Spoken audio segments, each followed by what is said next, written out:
Salam. Buraxılış imtahanına kömək rubrikasında növbəti video izahları təqdim edirəm. 9-cu siniflərin artıq buraxılış imtahanları ərəfəsindədir və bununla əlaqəli bir çox məsələləri diqqətə çatdırmaq lazım gəlir.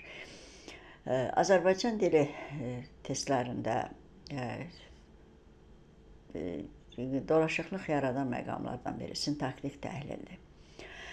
Sintaktik təhlil haqqında biz digər əvvəlki video izahlarda da məlumatlar vermişik, amma indi bu imtahan ərəfəsində bir daha diqqəti bəzi məsələlərə yönəltmək istəyirəm. Sintaktik təhlilin problemi ondadır ki, burada şagirdlər və hətta bəzən müəllimlər belə cümlədəki sözlərə söz olaraq yanaşırlar və ancaq sözlərə sual verməklə təhlil aparırlar və bu da müəyyən səhvlərə gətirib çıxarır. Burada bir şeyə diqqətli olmaq lazımdır ki, sintaksisdə təhlildə söz yoxdur.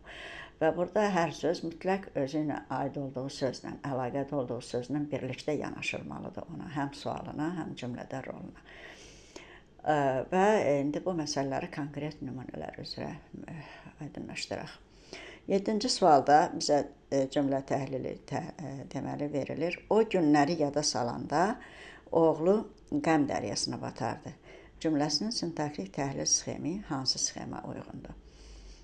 Burada deməli problemlər nədə yaranacaq? Birinci, o sözünə sual vermədən mübtədə kimi yanaşan bu cümlənin mübtədə ilə başlandığını zənn edəcək və A variantı üzrə seçim edəcək. İndi baxaq, o burada mübtədadırmı? O günləri yada salanda hansı günləri? Yəni o, əgər kim sualına, kim nə sualına cavab verirsə mübtədə olur, hansı sualına cavab verirsə təyin olur. Hələ ilk addımımız bu sualı yoxlamaqdır. Burada o, ümumiyyətlə kim sualına cavab vermir deyə artıq heç digər araşdırmaya da ehtiyac yoxdur. Yəni, mübtədə ilə başlayan variant artıq kənarlaşdı. A variantını atırıq. İkinci, o günləri birləşməsində hansı günlər sualın verənlər onu təyin kimi qəbul edəcək və təyinlə başlayan variantları B və D variantı arasında seçim edəcəklər və bu da artıq səhvə gedəcək. Çünki o təyin olmaq üçün doğrudur hansı sualına cavab verir cümlədə hansı günlər. Amma o təyin olmaq üçün cümlədə onun aid olduğu günlər sözü gərək cümlənin müstəqil üzvü olsun.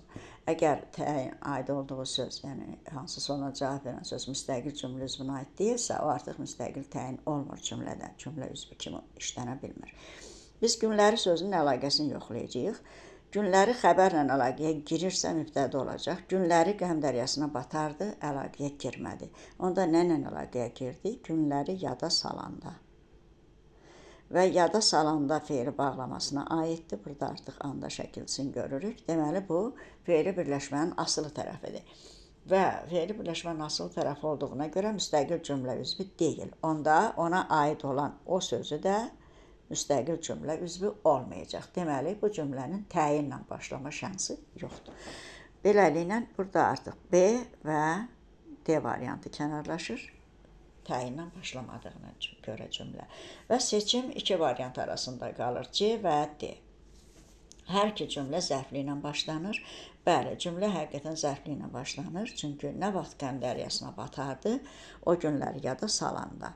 Onda sxemlərə baxırıq. E variantı zərflik, mübtəda, xəbər.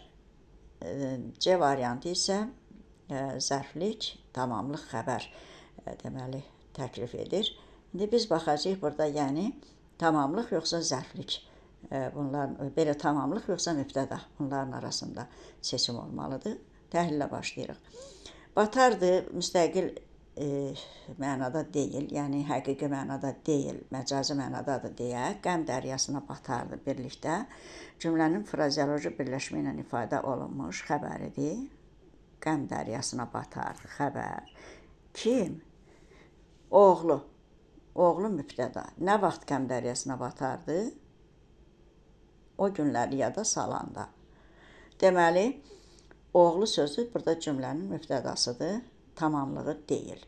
Tamamlıq olmaq üçün o kimi sualına cavab verməli idi və ondakı şəkilçi təsirli hal şəkilçisi olmalı idi. Amma oğlu, onun oğlu qəm dəryasına batardı. O burada mənsubiyyət şəkilçisidir deyə söz artıq adlı haldadır və adlı halda olduğuna görə də o cümlənin müftədasıdır. Ona görə tamamlıq olan variant kənarlaşır və düzgün cavab E variantı.